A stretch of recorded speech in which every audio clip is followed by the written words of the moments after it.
Have a nice student. Today we take continue next question 6.4. तो 6.4 में question number हम 7 ले रहे हैं. ये इम्पॉर्टेंट क्वेश्चन है. तो प्रूव इसमें 4 नंबर में 7 नंबर में क्या दिया है? Prove that the area of an equilateral triangle describe on one side of A square is equal to half the area of equilateral triangle described on one of its diagonal. कहने का मतलब इसमें ये है कि एक स्क्वायर बना हुआ है और स्क्वायर की साइड की ओर से एक इक्विलेटरल ट्राइंगल बनाया गया किसी भी साइड की ओर से, और डायगोनल और एक इक्विलेटरल ट्राइंगल डायगोनल के अनुसार माने डायगोनल को बेस मान के बनाया गया.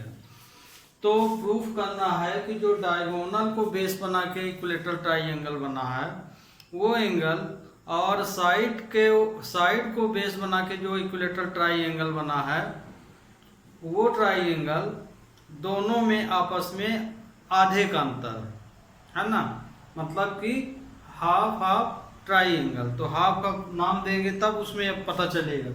तो आगे तो फिगर देखिए, फिगर नहीं बना है. तो आगे बोला है एक स्क्वायर.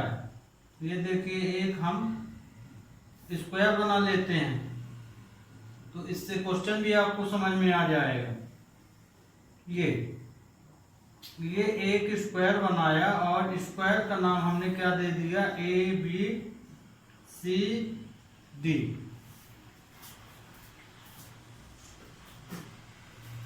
अब इस स्क्वायर में आप क्वेश्चन समझिए. एक स्क्वायर है, क्वेश्चन क्या बोला? एक स्क्वायर है और स्क्वायर की साइड की ओर डिस्क्राइब मतलब लिखा है ना, equilateral triangle describe on one side of square is equal to half the area of equilateral triangle.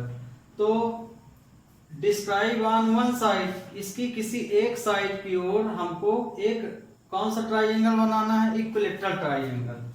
तो मान लीजिए हम BC को ले लिए और BC से हम एक इक्विलेटरल ट्राइंगल बना लिए. ये पॉइंट हम E मान लिए है ना. इसमें ये तीनों लाइन आपस में बराबर है तो ये इक्विलेटरल ट्राइंगल हो जाएगा.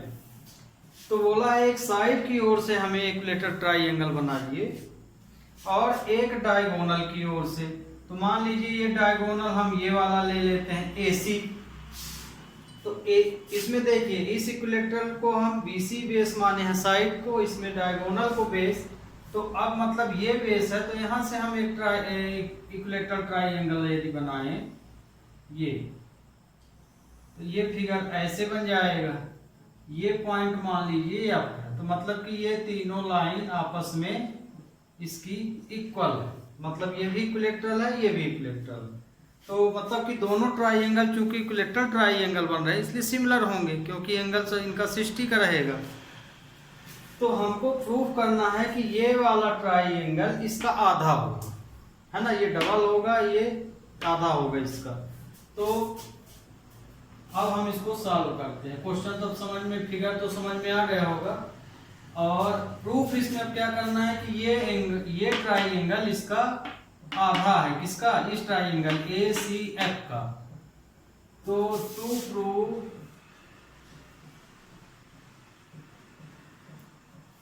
अब इसमें हमें आधा BEC एंगल किसका? BEC ये वाला ट्राइंगल किसका आधा है? इसका आधा है ACF का. तो triangle BEC half triangle ACF, ये हमको प्रूफ करना है. एरिया लिख लीजिए, एरिया से संबंधित है क्वेश्चन. तो area of triangle BEC half area of triangle ACF, ये हमको प्रूफ करना है. तो अब हम इसको प्रूफ करते हैं. Hence given that triangle BEC and triangle ACF मतलब कि ट्राइंगल BEC और ट्राइंगल ACF इक्विलेटरल ट्राइंगल है।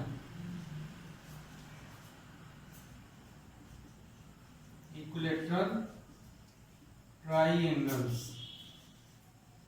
तो चूंकि ये इक्विलेटरल ट्राइंगल क्वेश्चन में दे दिया है तो हमको सिमिलर प्रूफ करने की जरूरत नहीं है, इसलिए triangle BEC similar triangle ACF ये सिमिलर हो जाएंगे, है ना। इक्विलेटरल ट्राइंगल आपको शुरू में बताए थे कि ट्राइंगल में इक्विलेटरल ट्राइंगल हमेशा सिमिलर माना जाता है। और मान लीजिए प्रूफ भी करना चाहें तो इसके करिस्पॉन्डिंग एंगल हमेशा 60-60 के बनेंगे, तो प्रूफ भी कर सकते हैं। ये दिया है। अब हेंस, अब यहां पे in a square, hence we know that in a square of side, square की जो साइड होती है, इन ए स्क्वायर की जो साइड होती है वो डायगोनल के, स्क्वायर का जो डायगोनल होता है वो साइड का √2 साइड के बराबर होता है ना। √2 साइड के बराबर होता है। तो मतलब कि ये आपको यहाँ पे एक कारण देना पड़ेगा, क्योंकि हमको इसकी वैल्यू लिखना है तब ना इसको प्रूव करेंगे। तो इन दोनों के बीच जो रिलेशन होता है तो ये इस तरह से होता है, diagonal equal to √2 into side. ये इसकी थ्योरी है। तो इन ए स्क्वायर डायगोनल, अब डायगोनल कितने के बराबर होगा, इज इक्वल टू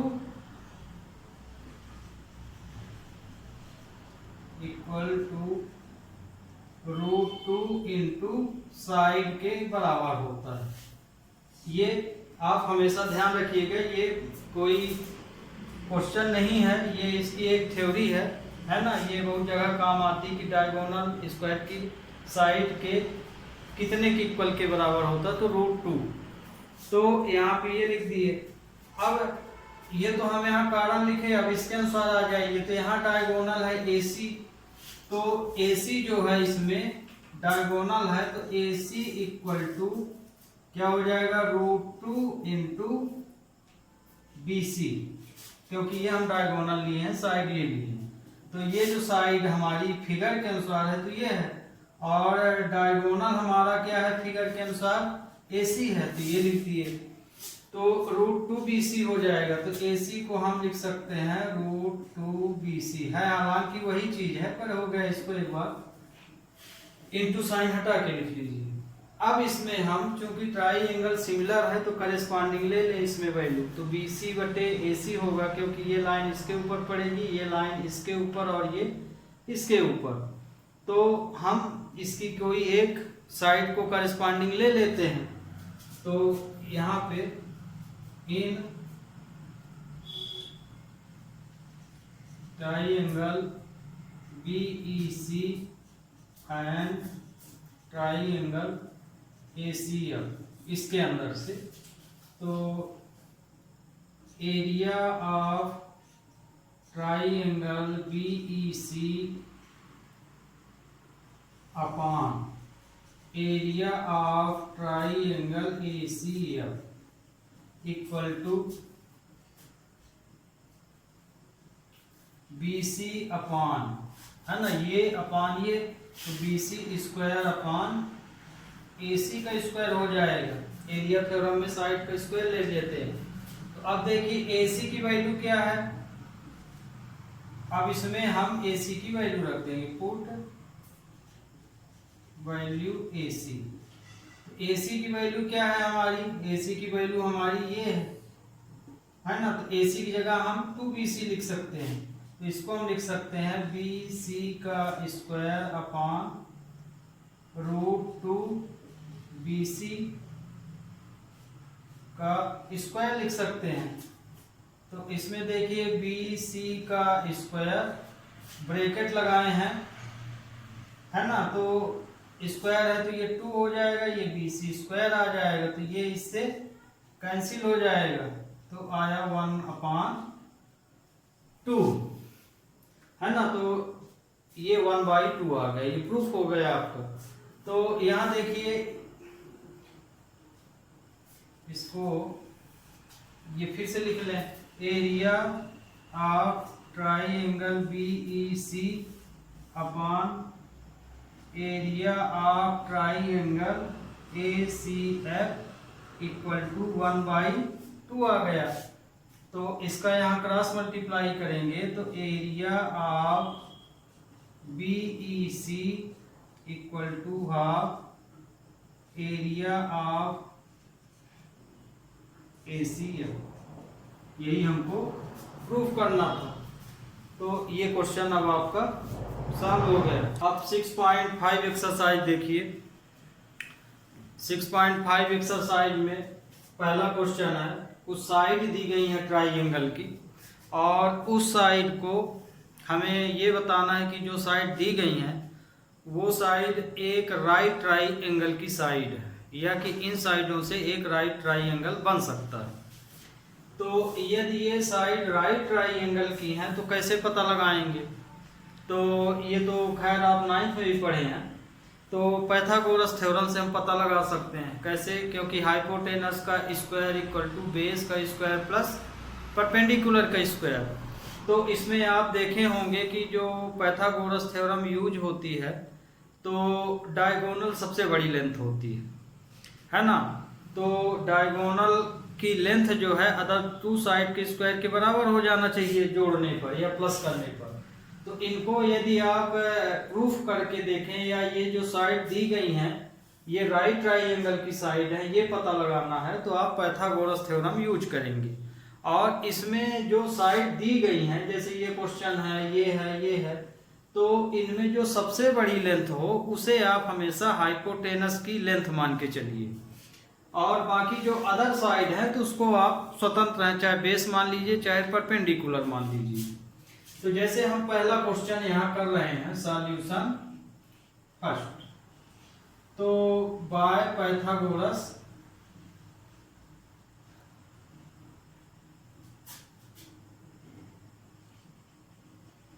थ्योरम।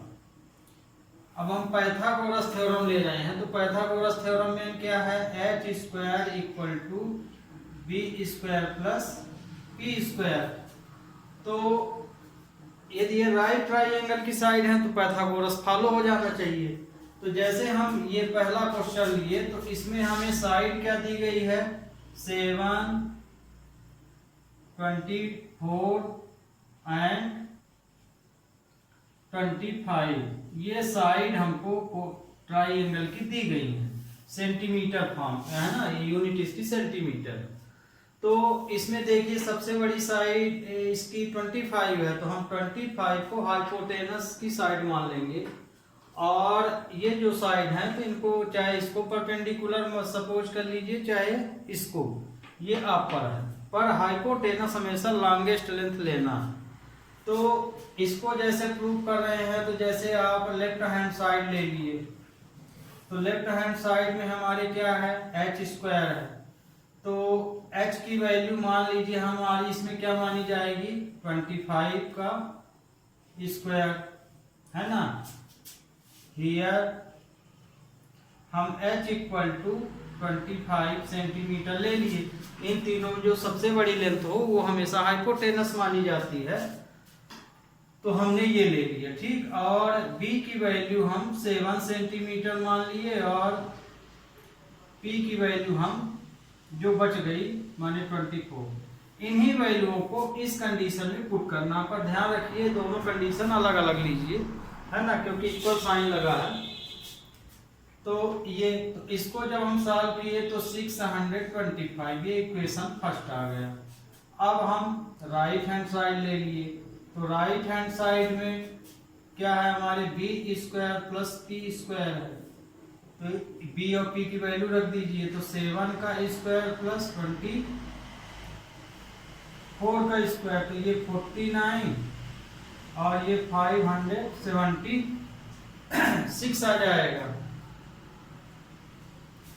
तो इसको यदि हम टोटल करें दोनों का तो कितना आ जाता है 625। ये तो ये देखिए एच स्क्वायर इन दोनों के टोटल के स्क्वायर के इक्वल हो जाना चाहिए ऐड करने के बाद। तो ये देखिए दोनों की वैल्यू सेम आ गई, एच स्क्वायर इक्वल टू इन दोनों के टोटल ये आया। तो from equation 1 and 2 we have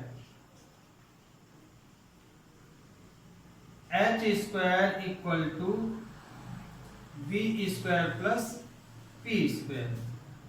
तो मतलब कि ये पाइथागोरस थ्योरम को ये लेंथ फॉलो करती है, इसलिए जो ये साइड दी गई हैं वो राइट ट्राइंगल बनाएंगी।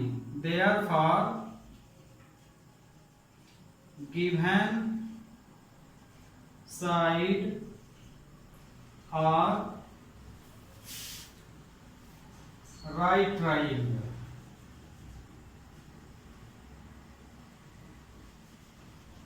ये इस तरह से आपको इस तरह के क्वेश्चनों को सॉल्व करना। अब जैसे इसमें ये अब अपने से इन सबको कर लीजिएगा। मान लीजिए इनकी साइड इक्वल नहीं आती तो नॉट इक्वल हो जाएगा, तो ये गिवन साइड जो है राइट ट्राइंगल की साइड नहीं मानी जाएगी। तो अब ये इन क्वेश्चनों को आप सेम इसी तरह से कर लीजिएगा। ध्यान रखिए यदि ये साइड आपस में बराबर नहीं आती हैं, मान लीजिए इसका आंसर ये है, इसका कुछ दूसरा है, तो माने नॉट इक्वल हो जाएगा।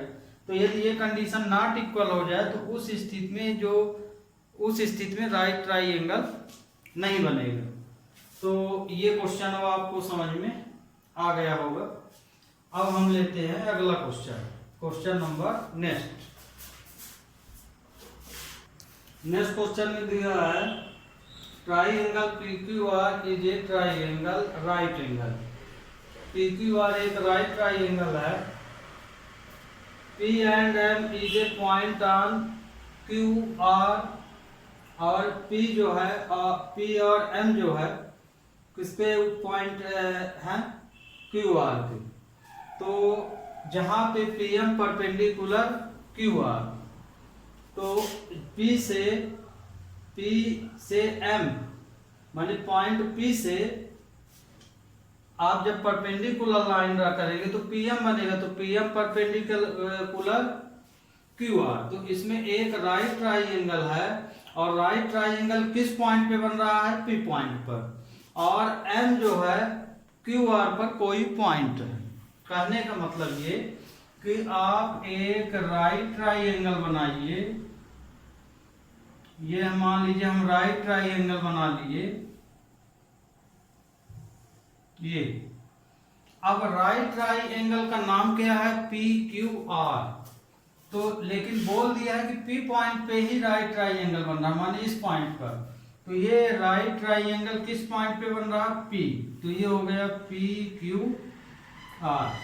फिर M is point on QR, QR के ऊपर एक पॉइंट M है, लेकिन किस कंडीशन में है PM परपेंडिकुलर QR। इस पोजीशन में है कि यदि यहां से हम लाइन ड्रा कर दें तो इसके ऊपर परपेंडिकुलर हो जाए,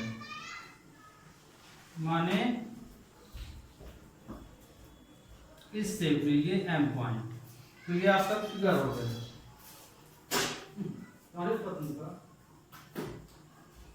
अब देखो इसमें तो हम फिगर बना लिए, तो हमको ये प्रूव करना है। प्रूव PM का square equal to QM into MR, ये प्रूव करना।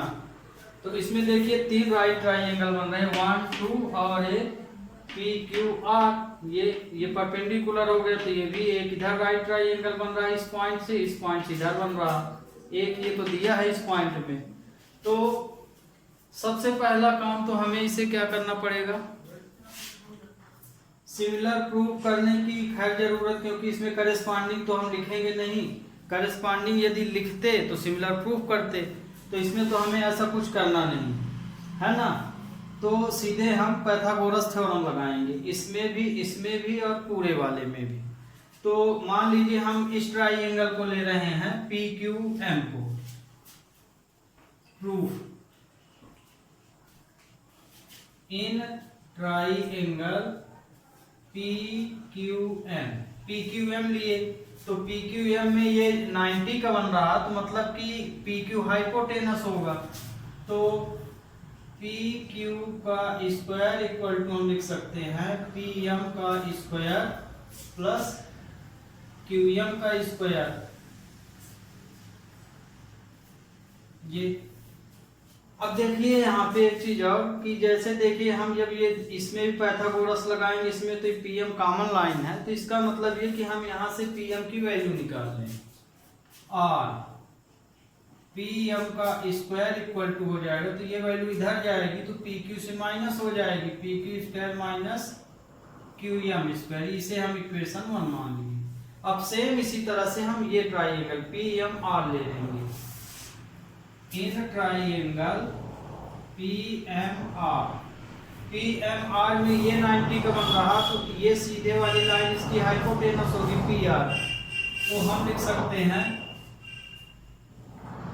PR का स्क्वायर इक्वल टू PM का स्क्वायर प्लस MR का स्क्वायर लिख सकते हैं। इसमें से भी हम PM की वैल्यू निकाल लें, तो PM का स्क्वायर इक्वल टू हो जाएगा PR का स्क्वायर माइनस MR का स्क्वायर, ये इक्वेशन 2 हो गया। और यहां पे देखिए QR की वैल्यू कितनी होगी, जैसे ये QM प्लस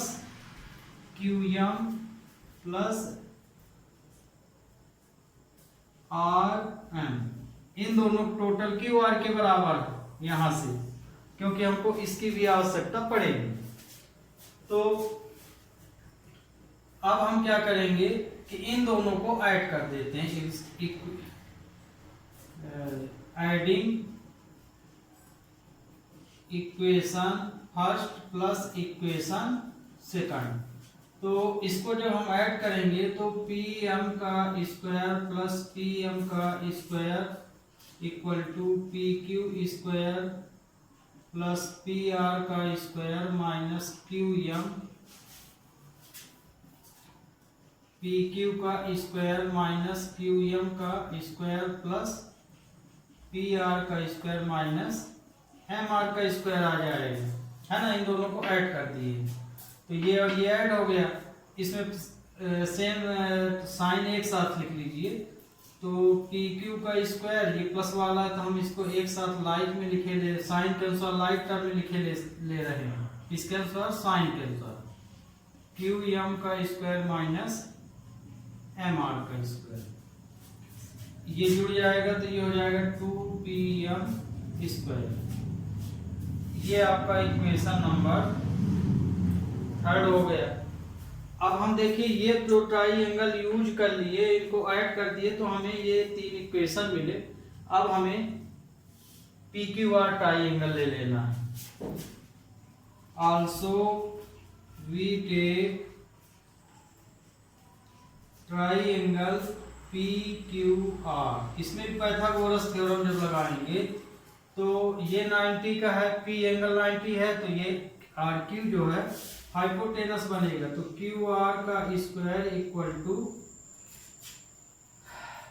PQ का स्क्वायर प्लस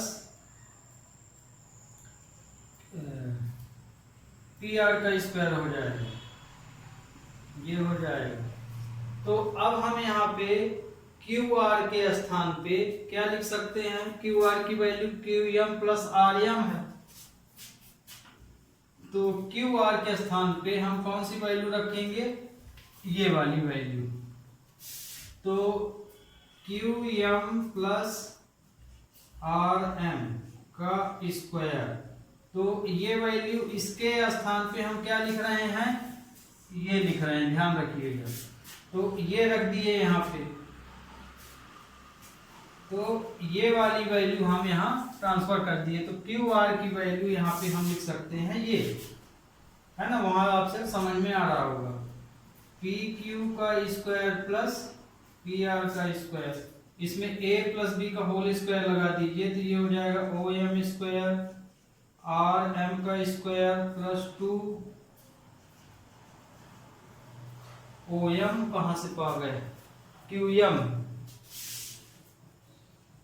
ये क्यू एम का स्क्वायर प्लस आर एम का square into 2 Q M into M R, है ना, इसका होल स्क्वायर लेंगे तो ये होगा, ये आर एम लिखा है, ये एम आर लिखा है, एक ही चीज है। इसको चाहो तो आप एम आर का स्क्वायर भी लिख सकते हो या आर एम का स्क्वायर भी लिख सकते हो।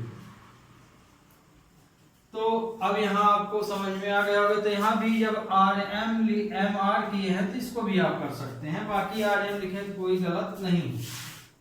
तो ये पी क्यू का स्क्वायर प्लस पी आर का स्क्वायर आया, ये वैल्यू आप क्या कर दीजिए, ट्रांसफर कर दीजिए Q M into M R, ये वैल्यू हम उधर ले जाएं तो ये हो जाएगा पी क्यू का स्क्वायर पी आर का square minus Q M minus M R minus M R का स्क्वायर, ये आपका इक्वेशन नंबर 4।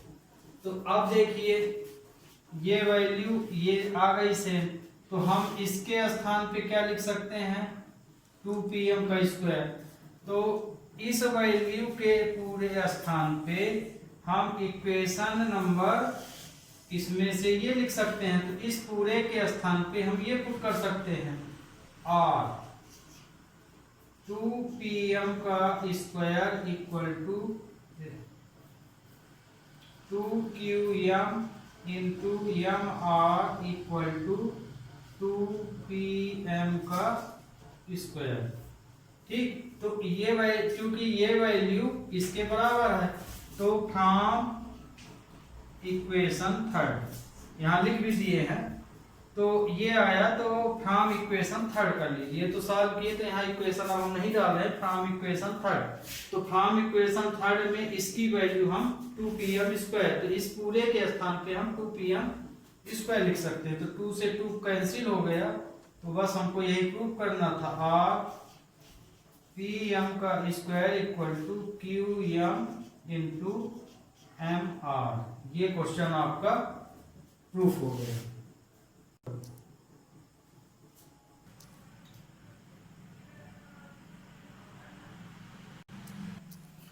तो ये देखिए, ये प्रूव करना है, ये को भी क्वेश्चन बहुत इंपॉर्टेंट होते हैं, इसमें से कोई ना कोई पार्ट पूछ लिया जाता है।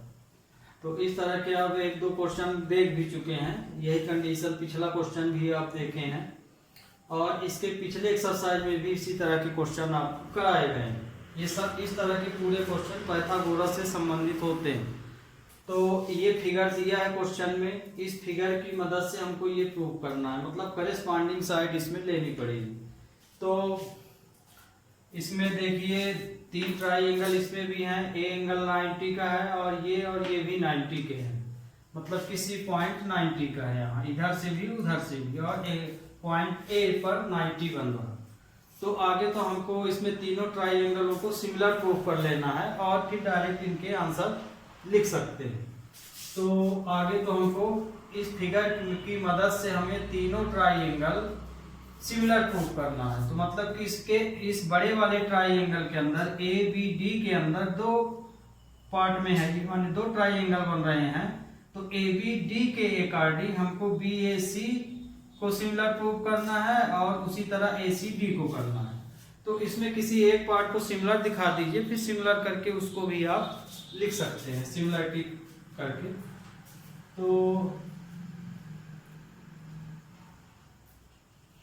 Proof in triangle A B D and triangle, हम ये ए बी डी पूरा ले लिए और ए बी सी ले रहे हैं।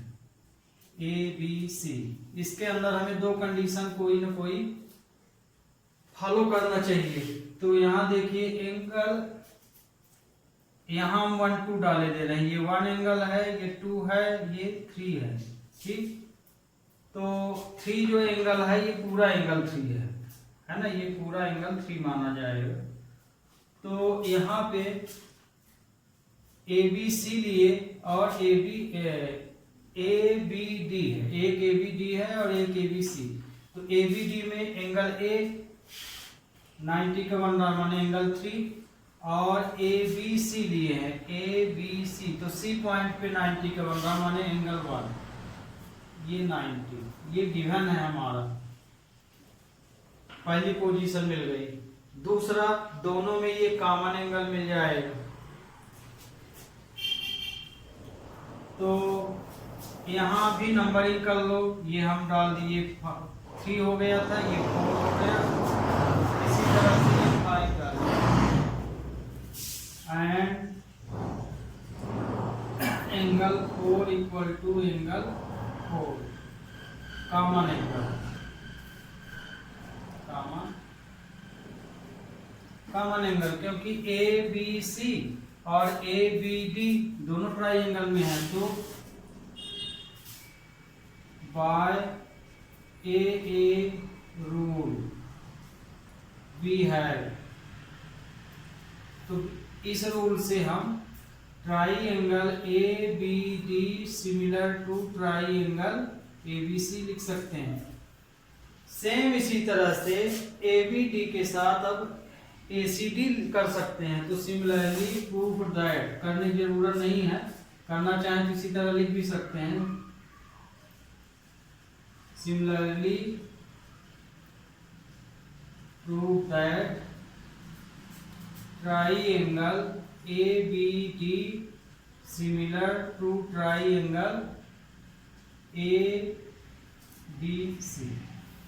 तो ये देखिए, ये इसको इक्वेशन 1 मान लिए, इसको इक्वेशन 2, तो ABD के सिमिलर ये भी है और ABD के सिमिलर ये वाला भी है, तो मतलब कि पूरा ट्राइंगल सिमिलर हो गया। From equation 1 and 2 we have triangle ABD similar to triangle ABC similar to triangle ABC। तो हमने इस तरह से तीनों ट्राइंगल को सिमिलर अप्रूव कर लिए, तो इसकी मदद से हम तीनों कंडीशन करेस्पॉन्डिंग ले सकते हैं, इसलिए पहला नंबर हो जाएगा। अब पहला नंबर जैसे हमको प्रूव करना है, तो in triangle ABD and triangle ADC, ये ट्राइंगल लिए, तो ABD पूरा ट्राइंगल ABD पूरा लिए और ADC ले लिए हैं, ध्यान रखिए ADC, तो तीनों में से कोई ना कोई कंडीशन आ जानी चाहिए। तो अब हम ADC लिए हैं, तो यहाँ पे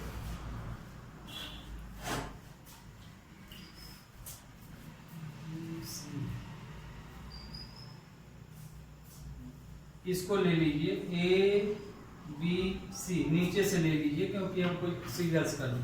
तो ये जब ट्राइंगल लिए, तो इसमें हम कैसे प्रूव करते हैं, क्योंकि 90 के एंगल है तो हाइपोटेनस के नीचे हाइपोटेनस होना चाहिए और बेस के नीचे बेस, करेस्पॉन्डिंग साइड ले रहे हैं।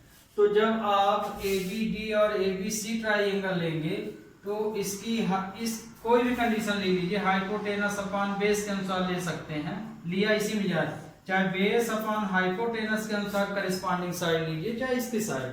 तो जब हम ABD ट्राइंगल लेते हैं, तो ABD में ये एंगल 90 का है, तो इसके सामने वाला है हाइपोटेनस BD, तो ये हो जाएगा BD, है ना, तो इसका BD हुआ। तो इस बड़े वाले ट्राइंगल का हाइपोटेनस BD है और हम ABC ट्राइंगल का हाइपोटेनस क्या है, AB है ना, ABC का हाइपोटेनस क्या है AB, तो AB लिख देंगे, ये हो गया आपका। ठीक, तो मतलब ये कि जब हम करेस्पॉन्डिंग साइड लिखते हैं तो हाइपोटेनस को हाइपोटेनस के नीचे लिखेंगे। तो एबीडी का हाइपोटेनस है बीडी और एबीसी का हाइपोटेनस है, ये सी एंगल 90 का है तो एबी है, तो ये आ गया। ठीक, तो अब हमने इसको ये लिया। इसके बाद या कि हाइपोटेनस अपान बेस भी ले सकते हैं या बेस अपान बेस लिख सकते हैं। मान लीजिए हम इसको ए बी लिख लिए हाइपोटेनस अपान हाइपोटेनस, तो अब इसमें बेस क्या होगा, क्योंकि हम ये वाला ट्राइंगल ले रहे हैं तो बेस यही बनेगा। तो ए बी डी के लिए बेस ये क्योंकि हाइपोटेनस तो ये बन गया तो बेस अब ये माना जाएगा। क्यों? क्योंकि ट्राइंगल हम ये वाला बड़े वाले के साथ ये वाला ले रहे हैं। तो अब ये आ जाएगा ए बी अपान छोटे वाले ट्राइंगल का हाइपोटेनस ये बना था तो बेस बनेगा बीसी। बेस क्या बनेगा? बीसी। तो मतलब ये कि हम इसमें कौन सी कंडीशन लिए, हाइपोटेनस अपान हाइपोटेनस, बेस अपान बेस ले लिए दोनों ट्राइंगल में, है ना। अब इसको क्रॉस मल्टीप्लाई कर दीजिए तो ए बी का square equal to B C into B D हो गया। तो ये आपका पहला प्रूफ हो गया। अब इसका तो सीधा सीधा है। दूसरा नंबर है इसमें इन ट्राइंगल, ये दोनों ले लेना है बीच वाले। तो in triangle A B C and triangle A D C, तो हो गया। इसको तो आप अब सीधे सीधे लिख सकते हैं, ये अपान ये और ये अपान ये। तो इसको हम लिख सकते हैं बी सी अपान ए सी और ए सी अपान सी डी। ये तो ये आ जाएगा क्रॉस मल्टीप्लाई से। इसका यहाँ किए तो ए सी का square equal to B C into C D आ गया। ये आपका सेकंड नंबर हो गया। Third number in triangle A B D and triangle A C D, जिस तरह से आप ए बी सी के साथ किए थे उसी तरह इसमें। तो हाइपोटेनस के नीचे हाइपोटेनस और बेस के नीचे बेस। तो उधर का ट्राइंगल ले रहे हैं तो बेस आपका इधर की ओर ही लेंगे। जब हम ए बी सी लिए तो बेस इधर लिए थे, अब बेस उधर हो जाएगा। तो इसमें देखिए ए बी डी में हाइपोटेनस तो वही रहेगा, बी डी ही रहेगा बड़े वाले ट्राइंगल के लिए, बी डी। और ए सी डी का हाइपोटेनस क्या है? सी के सामने वाली लाइन ए डी है। अब हाइपोटेनस अपान हाइपोटेनस दोनों करेस्पॉन्डिंग साइड है। अब बेस अपान बेस, तो ये बड़े वाले ट्राइंगल के लिए ए बी डी के लिए बेस अब ये हो जाएगा। तो ये हो जाएगा ए डी,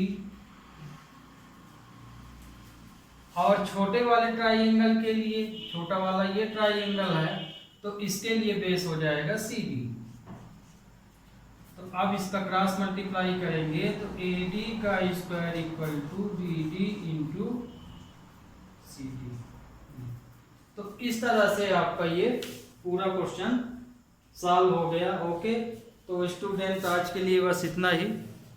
अगले लेक्चर में कोशिश करेंगे कि ये आपकी एक्सरसाइज ही खत्म हो जाए। यदि नहीं होती है तो फिर एक लेक्चर और ले लेंगे। Okay, have a nice day.